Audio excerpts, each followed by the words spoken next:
quick trip around the room and announce ourselves. I'm Steve Raffaello, Board Chair. Susan Baldwin, Board Member.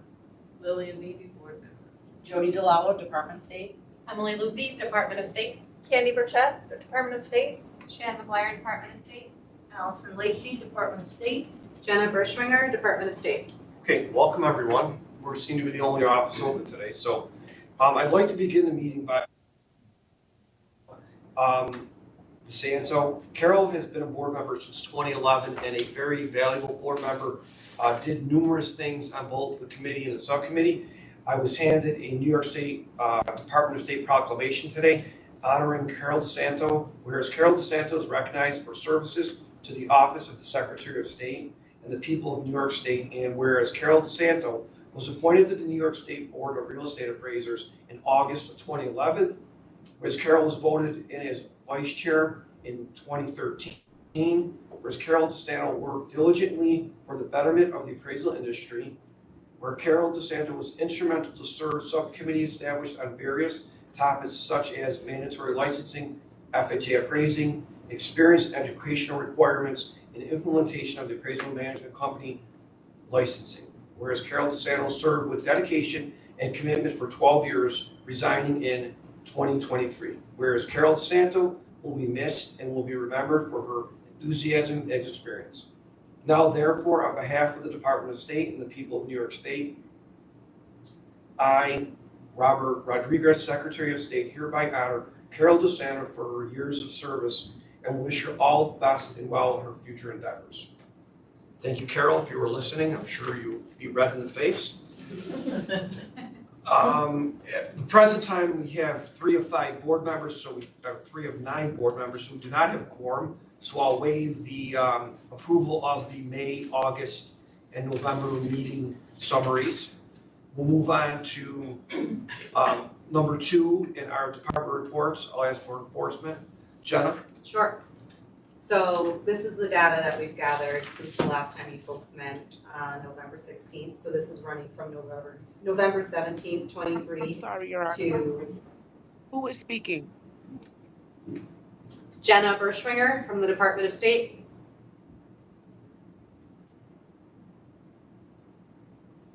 I'm sorry, everyone. Did Thank you you. get that? Thank you, Maggie. So this is the data from November 17th of 23 to today, February 13th of 24. We have had 25 new real estate appraiser complaints get received and docketed. And in that time frame, we have completed 20 real estate appraiser complaints. Then it looks like what we normally do is break it down, the dispositions of those closed complaints. So out of those 20, 6 were closed as no violation or no merit. 1 was closed as warning or instruction. 12 were referred to council for review and possible disciplinary action. 1 was closed as other, which I can get more detail on that for you if you'd like. I don't know if you normally see that. This is the first time I've attended one of these meetings, so just let me know if you'd like more information. And the last piece of data that we have is that our current real estate appraiser complaint caseload is sitting at 43. Are there any questions of Jenna in the enforcement report? Okay, moving on. Processing report. Emily Lupi. Good afternoon. Included in the materials you were provided, you will find statistics, licensing statistics for January of 2023 and January of 2024. These reports show the number of real estate appraisers broken down by county and by class code or license type. The numbers between the years are fairly consistent. In January of 2024, there were about 5% fewer licensees compared to the same time the previous year. And that concludes the processing report. Continuing with our agenda, item 2C, continuing education audits. Allison Lacey. Good afternoon. The Bureau of Educational Standards is conducting continuing education audits. We randomly select the percentage of monthly renewals and all late renewals for this audit. For the months of April 2023 through January 2024, we conducted a total of 85 audits. 61 have complied and 10 are still within the time frame to respond to us. Thank you. Thank you for those very elaborate, inclusive reports. Does anyone have questions of Allison?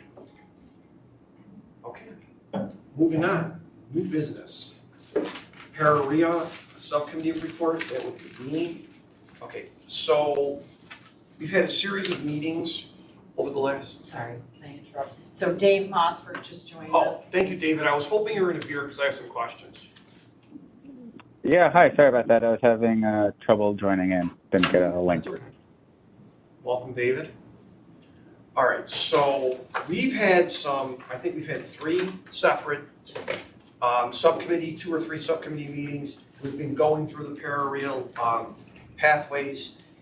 We sent a link out to all the board members so they can come up to speed on the pathway itself as it presently is being presented. Board members, if you will look in your folders, there are recommendation letters from REVA. REVA is an appraisal management company. Actually, I think it's more of a lobby group that represents the appraisal management companies. There is a letter of recommendation from them, and there is also a letter of recommendation from the Appraisal Institute. If you recall, Scott was here a few meetings ago back in November, and he had presented in public comment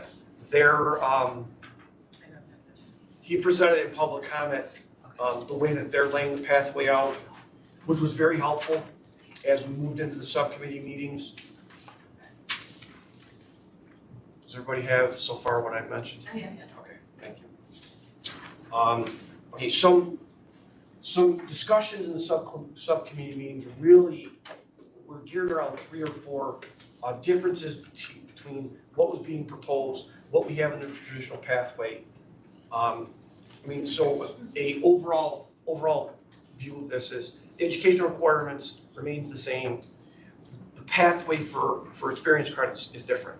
Your traditional, and I'm going to call it traditional, I don't know what we're calling it, but I'll call it traditional because it's been around for a while. You would have a supervisor, you would gather your point log, you would turn that into the Department of State after you finish your education. They would do a random review of some reports, and if you met all the qualifications, you were licensed. This pathway is different. The experience credits are being done automated. There's not necessarily a client base. They could be more of just situations that are established, and the mentor supervisor is taking the students through that pathway.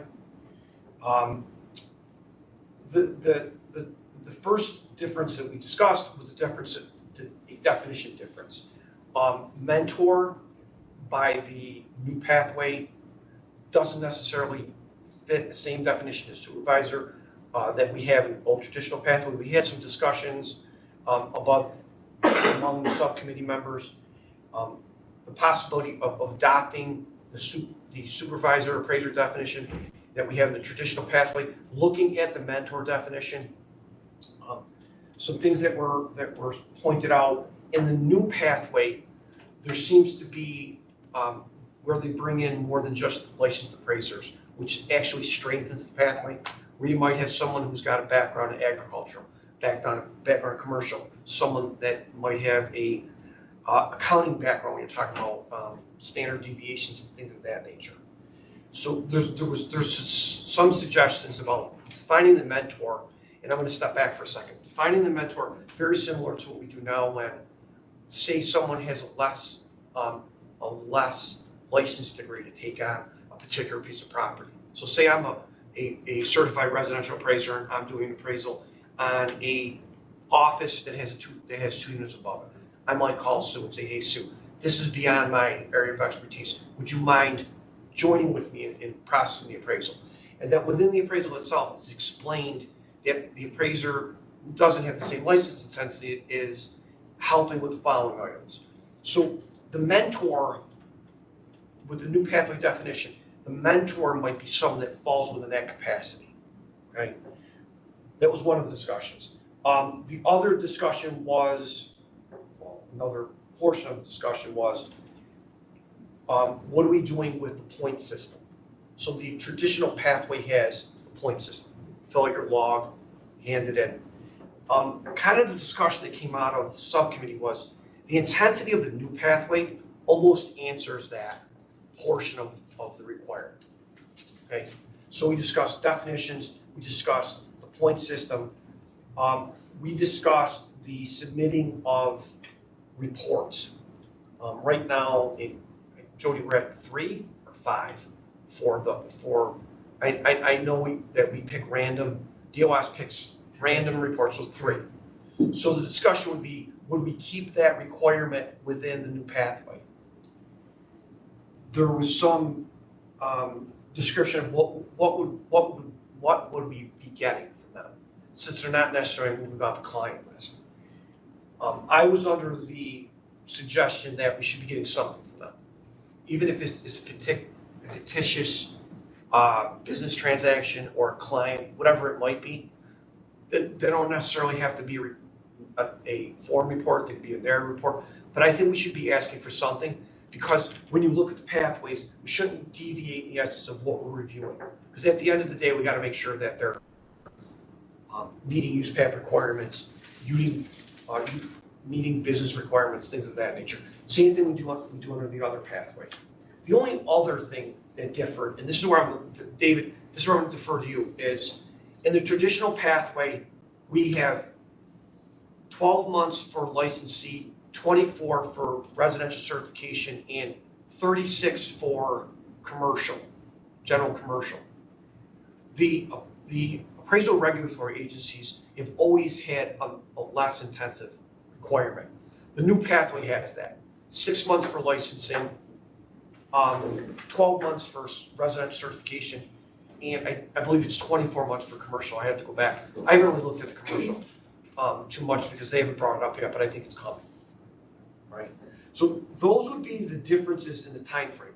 David, if we were to change those requirements, if we were to accept PARA with the small changes that we're asking, would we have to go back to the traditional pathways and ask for a change to match what we're doing with the new pathway? No, I mean, so as far as I understand, I guess we're also focusing on recognizing that part of this would require a legislative change. And so when the process is established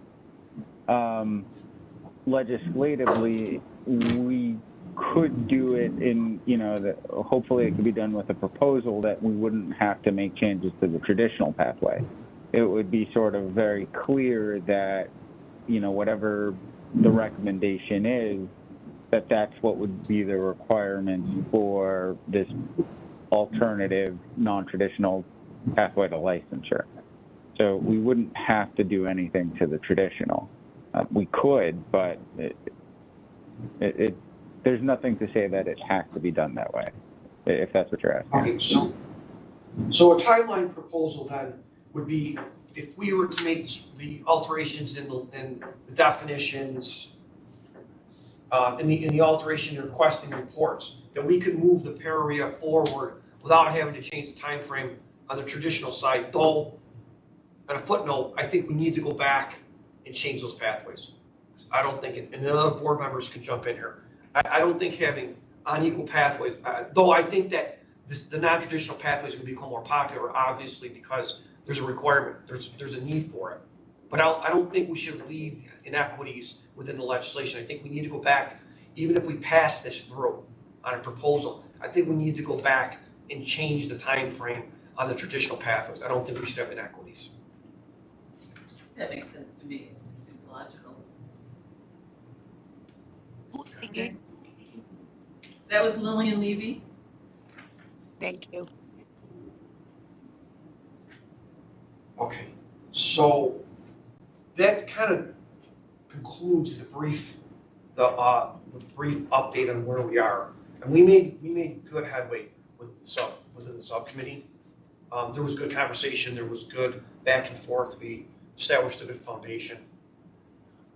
Anybody from staff, anybody from DOS want to weigh in here?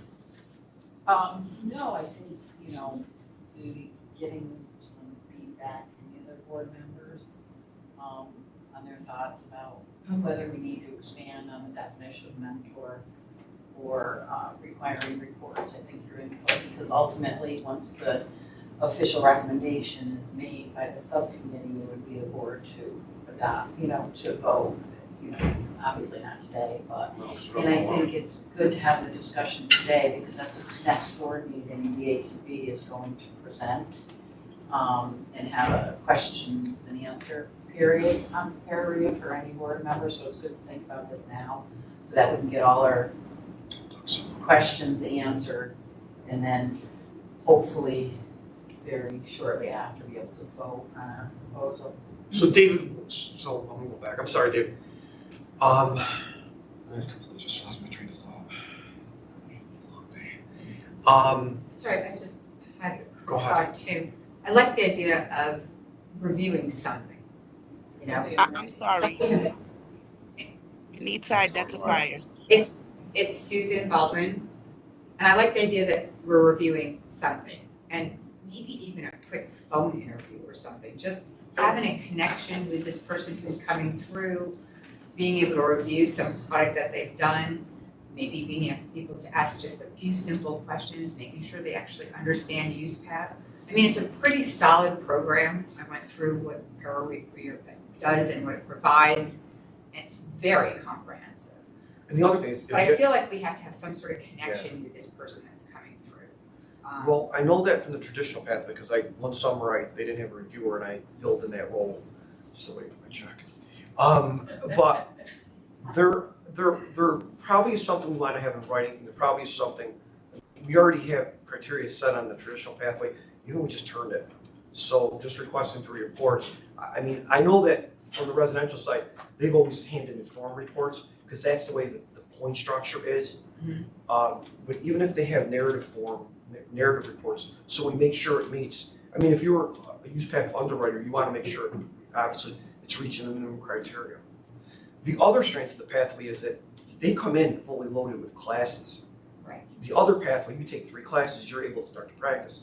This one, they come in with all 6 or 7 classes already completed. So there's a lot of strength to the pathway. But I think Jody brings up some good points. We really need to digest what's here. There's other states, they've accepted it on its face. There's other states that have accepted half of it. There's other states that have made alterations. I don't think the alterations that we're asking for are earth-shattering. I mean, I'll give you a little history. I've been here since 2007. And you've heard me say this 100 times. When I got here in 2007, this place, no disrespect to staff, was an absolute mess. New York State was being, where we talk about going through experience credits on audits, we were told by the state, the federal government, everyone that applied to get their license reestablished had to go through a full review. We're now at the point now where we're looked at as a place where decisions are made accordingly on structure, sound structure, and we've done that. I think this is very well needed. Chanel, and I hope I'm pronouncing her name correctly, in the subcommittee meeting was a perfect example. She says, I'm having problems finding a sponsor. And she went back 2 or 3 years telling that story. So she's a good face to what needs to be accomplished. But it needs to be accomplished. But it needs to be accomplished in a way that the diligence of this board is to protect first the general public, and secondly, the occupation itself. But I think we've gone through some good solid review. And I think we need to make, when the AQB, is that right? The acronyms escape me at times. But when the AQB is here, I think we need to have a full discussion on any questions that we have so we can finally move this thing forward. David, if we move this forward without requiring legislative changes, could you just give us a general timeline on how long it would take to become a established pathway? Without a legislative change, you're saying? correct, without having to change the traditional pathway. But, so my recommendation, I think from the beginning, was that there was always going to be needing some form of legislative change, at least to the definition, while the board can adopt rules regarding, the experience and the qualification, a definition, potentially also one that would conflict with an existing statute, we wouldn't, have the authority to advance. So, unless there's, and I'm not saying it, that I'm sure there are much more creative people out there than I am, but if there's a creative way to do it regulatorily, then the process is generally, I'd say 6 months to a year. Most realistically, probably closer to the year period. Apart from the regulatory process itself, we have to take into consideration, like, how long would it actually take for programs to be in a position to, actually regulate, this new type of method to licensure, what, forms we need to create, what databases need to be changed, whether or not, like, the industry is itself ready to do this. Are we going to have enough opportunity for, applicants to potentially switch paths if they need? So, that time period is something that we would sort of build in when we're trying to consider the regulatory process. But, for example, like the traditional use path update, that took about 6 months. Technically, we're not even final and done with it. We currently have a stopgap emergency regulation because we have our traditional notice comment period that we're currently in. So, that comment period actually expires next week from something that we filed, I believe it was back in December. So, that I'd say, optimistically is a year, but I don't know whether or not that's really practical. And that's if there's no legislative changes. Right, so I have a question. If the definitions and the SART pathways are applied separately, so if we're leaving the definitions in the traditional pathway as they are, and we're using a different definition for the pathway because the pathways are different, is that considered a legislative change? Provided that we're able to define it in such a way so as there isn't a potential conflict with what exists currently in statute, we could probably do that regulatorily. But we would have to basically create, an entire new part to Title 19. Well, we would have to create something under Title 19 regardless, right? I mean, if we Correct. passed it just the way, if it came through, we all agreed on the fact that it was perfect just the way it was. If we passed it as a committee off, we would still have to make changes to Title 19, correct? We'd probably have to make some minor changes to existing, but not necessarily creating a whole new part. The other thing is, determining, and this is more programmatic, which will be something for consideration, but like whether or not the department itself is, and I don't know the answer to this, and I'm not trying to put anyone on the spot, so I don't expect an answer, but like whether or not the department, if we had to create this new pathway, like realistically, what resources would have to be deployed to do that, and then what would the time frame for that, what's the time frame for that to take place? And that's purely a programmatic issue. It's not like a legal issue in terms of like regulatory drafting or rulemaking processes. So that wouldn't be something I would be able to comment on. But that just goes to the timeline. Yeah, I was going to go. So it would depend on what changes were being recommended. So if we accepted Parity fully and I can't think off the top of my head of everything that needs to be done, but as far as applications, we'd have to look at the functionality of our computer system, which is a very basic system, so it's probably not that complicated, but we might have to engage our ITS to determine if they have to make changes to the functionality of the system, because they actually issues the licenses, and so we'd get a better time frame for that. But that being said, if the experience, in my opinion, off the top of my head, because it's such a basic program at this point, I think if we can review experience, i.e. a PARA certificate, and be able to mark that experience is completed and maybe make some notes, it could be as simple as that and not take much time at all, or it could be something that needs program. I'd have to, consult with our Right, I IAS mean, on in that. discussions, we've expressed not concerned, but expressed the acceptance of the fact that the program is so, pathway is so intense that we would check it off, the experience with the point system and things like that, and we just marry it over. My concern is a board member, and again, this is nothing you can't answer all the questions until they come up. But it's the person that's calling, it's the 1-800 number and say, look, I've got 5 classes in and I'm switching over, and I have half this experience, what am I supposed to do? And then it's gonna be like that, you're gonna see 12 months, 18 months of that. We're gonna have that transition period, we're just gonna get those confusing phone calls. Well, that's their choice. They're gonna go in one path or the other. They're gonna give us their method for application. So it's not like there's gonna be a hybrid of that. Okay. It's either you're coming in through a PARA program, or you're coming in with the points and the logs. I don't see any way around that, I'm sure someone's gonna ask. I'm sure someone's gonna ask. But the residential path is quicker than the commercial path. So to me, they're either already heading in that direction, and these are new folks doing memory. So you have to step back and look at, and this is just my own perspective, to look at the overall picture. Commercial is right behind it. I've already got discussions and conversations and emails from other states saying, look, we're all going this way.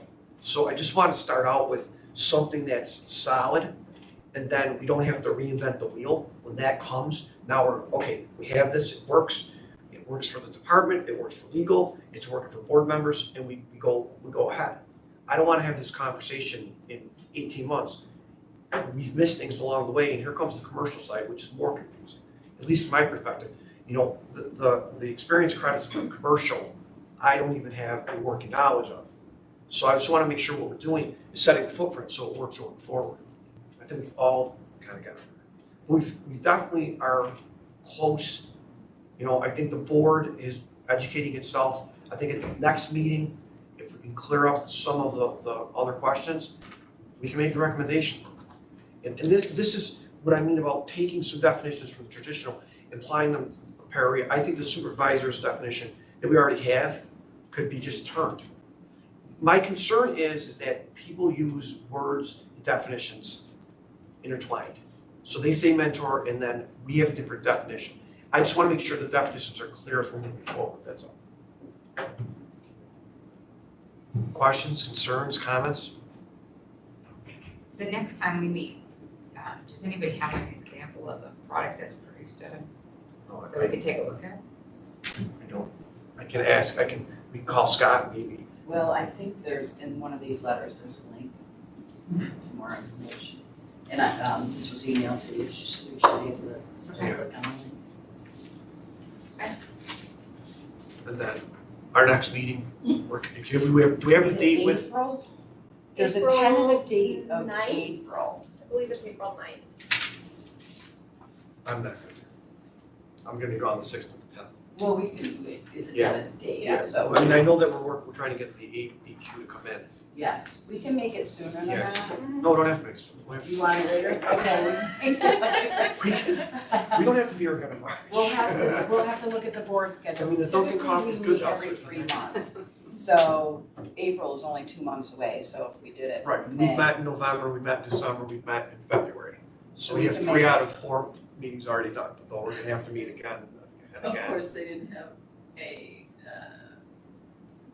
we didn't have enough people to vote on anything for this No, we're really, today was more of an informational meeting, because I said, Jody, I said, are we voting on anything binding, because we're only gonna have, with New York being shut down, I knew we were gonna only be at 3 members, if everyone showed up. Which is further discussion we're gonna have off meeting, once they're closed down about other locations we need to discuss. But, all right, if there are.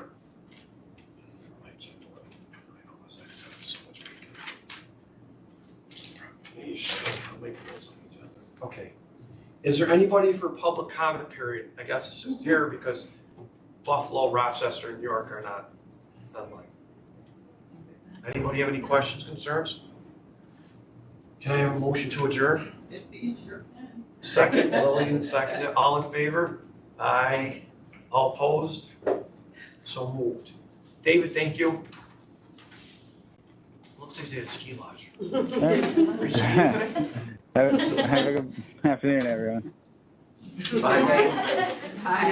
No, it's very nice. It looks like they had a ski lodge. You got the hanging thing there? Yeah. You got a beard hidden? Maybe Yeah. that might be a fake background. I don't know. It looks like it's outside. I It's actually standing did outside. see somebody walking. Yeah. You did, right? Okay, because I'm like, is that fake? No, He he's said my like a Instagram.